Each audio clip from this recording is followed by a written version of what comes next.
সবাই মনে রাখবেন 12 মার্চের পরে আর একদিনও না।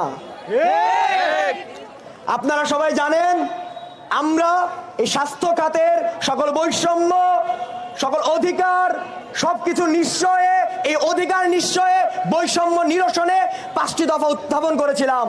সেই 5টি দফা আপনাদের সামনে আমরা উপস্থাপন করব, আপনারা একটু ধৈর্য ধারণ করে শুনবেন। প্রথম দফা, এমবিবিএস বা বিডিএস ব্যতীত কেউ ডাক্তার উপাধি ব্যবহার করতে পারবে না। আবারও বলছি, এমবিবিএস একটা ডিগ্রি।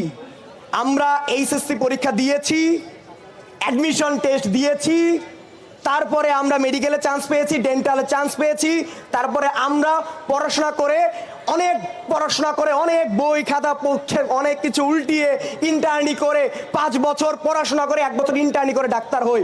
কিন্তু কিছু লোক, কিছু গোষ্ঠী বাহিরের দেশে যেই কারিকুলাম 6 মাসের, সেই কারিকুলামকে ইচ্ছা করে 12 মাস করে 4 বছর বানায়, যাতে তারা বলতে পারে আমরা 4 বছর, তারা 5 বছর। কিন্তু মনে রাখবেন, তাদের সবকিছুই বেসিক, তাদের সবকিছুই বেসিক।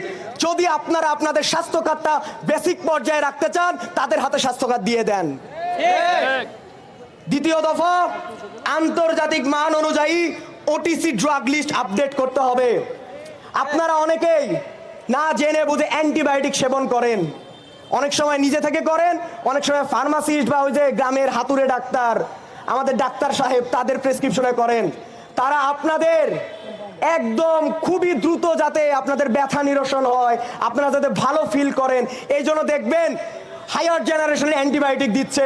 কিন্তু এইটার ফলাফল যে কতটা খারাপ, ভবিষ্যতে যে অ্যান্টিবায়োটিক রেজিস্ট্যান্স হবে, ভবিষ্যতে যে আপনার জীবনের কতটা ক্ষতি হবে, এটা তারাও ভাবে না, আপনারাও ভাবেন না। কিন্তু যখন তাদের থেকে আপনারা ভুল চিকিৎসা পেয়ে আমাদের কাছেই আসেন, তখন সেটা আমাদের জন্য একটা কনসার্ন। আমরা চাই যাতে এই ধরনের ভুল চিকিৎসা, এই ধরনের অপব্যবহার বাংলাদেশে আর না হয়। আপনারা মাঝে মাঝে নানান ধরনের নিউজ দেখতে পান, ভুল চিকিৎসা, অনেক ধরনের তথ্য আপনারা দেখতে পান। কিন্তু মনে রাখবেন, এই ভুল চিকিৎসার অধিকাংশই হয় সেই ম্যাচ ডিএমএফ ডাক্তারদের দ্বারা। তাই আমরা সেই রিটের রায়ের অপেক্ষায় আছি, এবং তারপরে যদি কেউ ভুল প্র্যাকটিস করে, ম্যাল প্র্যাকটিস করে, আমরা তাদের বিরুদ্ধে ডাইরেক্ট অ্যাকশনে চলে যাব। আমাদের তৃতীয় দফা, স্বাস্থ্য খাতে চিকিৎসকের সংকট নিরসন করতে হবে। আপনারা মাঝে মাঝে নিউজ দেখবেন, পঞ্চগড়ের অমুক হাসপাতালে চিকিৎসক নাই, টেকনাফের অমুক হাসপাতালে চিকিৎসক নাই। আপনারা কি একবার খোঁজ নিয়ে দেখেছেন যে সেই জায়গায় যে ডাক্তার যে পোস্টিং সেটা কেন ফাঁকা আছে? আপনারা কি একবারও বিএমডিসি বা ডিজি হেলথ তাদেরকে প্রশ্ন করেছেন?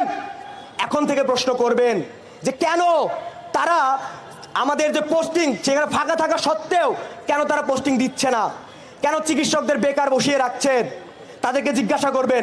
আমরা চাই প্রত্যন্ত অঞ্চলেও যাতে একজন এমবিবিএস বিডিএস ডাক্তারের দ্বারা তারা সেবা পায়, যাতে আমাদের দেশের স্বাস্থ্য খাতে আরো বেশি বিনিয়োগ হয় এবং বাংলাদেশের কোনো রোগী আমাদের পার্শ্ববর্তী দেশে গিয়ে তাদের অর্থনীতি ভারী না করে। আপনারা খুব ভালো মতোই জানবেন, আন্দোলনের পরে অনেক র এজেন্ট দেখেছেন, অনেক ডাকাত, অনেক আপনারা নির্ঘুম রাত কাটিয়েছেন। মনে রাখবেন, এই স্বাস্থ্য খাতেও অসম্ভব রকমের দালাল আছে। এই দালালদের দূর করতে হবে, এই দালালদের চিহ্নিত করতে হবে, এবং আমাদের দেশের স্বাস্থ্য খাতকে উন্নত থেকে উন্নততর করতে হবে। বাছাই করা আলু আর স্পাইসি সিজনিং এ প্রাণ পোটাটা চিপস নাকি বিস্কিট খেয়ে বুঝে নাও। কোন দেশের চক্রান্ত যাতে আমাদের এই উন্নতিতে বাধা না হয়ে দাঁড়াতে পারে, এটা আপনাদের খেয়াল রাখতে হবে। আমাদের চতুর্থ দাবি, ম্যাথস ও নিম্নমানের মেডিকেল কলেজ বন্ধ করতে হবে। আমরা কোনো বেকারত্ব চাই না, আমরা চাই না যারা ম্যাথস থেকে পাশ করে বের হয়েছে তারা বেকার থাকুক, কিন্তু তাদেরকে একটি নির্দিষ্ট পদবি দিয়ে তাদেরকে চাকরি দেওয়া হোক। কিন্তু এখন যেসব প্রাইভেট ম্যাথস বা নিম্নমানের যেসব মেডিকেল কলেজ আছে সেগুলো যদি বন্ধ না হয়, এটা আমাদের স্বাস্থ্য খাতের জন্য ঝুঁকি। আমরা তাদেরকে শত্রু মনে করি না, কিন্তু তারা যেভাবে রংপুরে আমাদের বিরুদ্ধে অবস্থান নিয়েছে, তারা যেভাবে আমাদেরকে হুঁশিয়ারি দিয়ে কথা বলে, তারা আমাদেরকে বাধ্য করে তাদের বিরুদ্ধে অবস্থান নিতে। আমরা চাই বাংলাদেশের স্বাস্থ্য খাত উন্নত থেকে উন্নততর হোক, বাংলাদেশে আধুনিক চিকিৎসা সবাই পাক এবং বাংলাদেশ থেকে যাতে অন্য দেশের রোগী নাই যায় এবং অন্যান্য দেশ থেকে যাতে বাংলাদেশেও রোগী আসে, এটা আমাদের জন্যই ভালো, এটা আমাদের অর্থনৈতিক খাতের জন্যই ভালো, এটা আমাদের দেশের জন্য সার্বিকভাবে ভালো। আমাদের পঞ্চম দাবি, চিকিৎসক সুরক্ষা আইন বাস্তবায়ন করতে হবে। 31শে আগস্ট ঢাকা মেডিকেল কলেজ হাসপাতালে নিউরো সার্জারি বিভাগে বিউবিটির কয়েকজন ছাত্র এসে একজন ডাক্তারকে মেরে চলে গেল। আর্মি তাদেরকে ব্যাকআপ দিয়ে বললো যে তারা চলে যাক। আমরা কি করলাম? আমরা স্বাস্থ্য উপদেষ্টার সাথে মিটিং করলাম। অনেকে আমাদের অনেক আশ্বাস দিল যে 7 দিনের মধ্যে এই স্বাস্থ্য সুরক্ষা আইন, স্বাস্থ্য পুলিশ সবকিছু বাস্তবায়ন হবে, কিন্তু কোনো কিছুই হয়নি। তারা প্রেস ব্রিফিং করে 5 আগস্টের পরে নাকি 90 দিনের মধ্যে চিকিৎসা খাতকে তারা উন্নত করে ছাড়বে। কোথায় সেই উন্নত?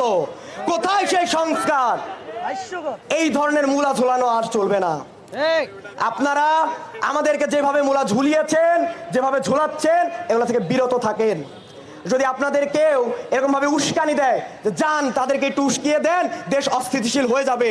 দেশ অস্থিতিশীল হবে ঠিকই, কিন্তু এই সরকার, এই ছাত্র জনতা, এই আমরাই দিন শেষে আফসোস করব। কারণ এই সরকার আমাদের সরকার।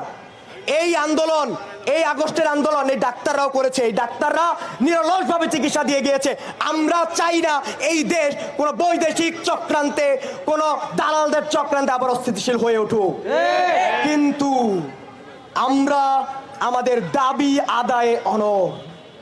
আমাদের দাবি যদি আপনারা শান্তিপূর্ণভাবে মেনে না নেন, উপদেষ্টা মহোদয় থেকে শুরু করে যারা সংশ্লিষ্ট কর্তৃপক্ষ আছেন, তারা যদি আমাদের দাবি আদায়ে আমাদের সাথে আলোচনার টেবিলে না বসে, যদি বসেও সমাধান না করেন, তাহলে বাকিটা আমরা দেখে নেব। আমাদের সাথে বাংলাদেশের সকল সরকারি, বেসরকারি, মেডিকেল ও ডেন্টাল শিক্ষার্থীবৃন্দ, চিকিৎসকবৃন্দদের সমর্থন আছে। মাত্র ঢাকা কমিউনিটি মেডিকেল কলেজ থেকে আমাদের সাথে যোগ দিয়েছে। তাই এই যে আমাদের 5 দফা দাবি, এই দাবি আদায়ে আশা করি আপনারা খুব দ্রুততম সময়ের মধ্যে আমাদের সাথে একটু সমাধানে পৌঁছাবেন। যদি না পৌঁছান, আপনাদেরকে হুঁশিয়ারি দিয়ে বলছি, যদি না পৌঁছান, স্বাস্থ্য খাত যেমন স্বাভাবিক দেখছেন তেমন স্বাভাবিক থাকবে না। 1 2 3 4, 1 2 3 4। স্বাস্থ্য খাতে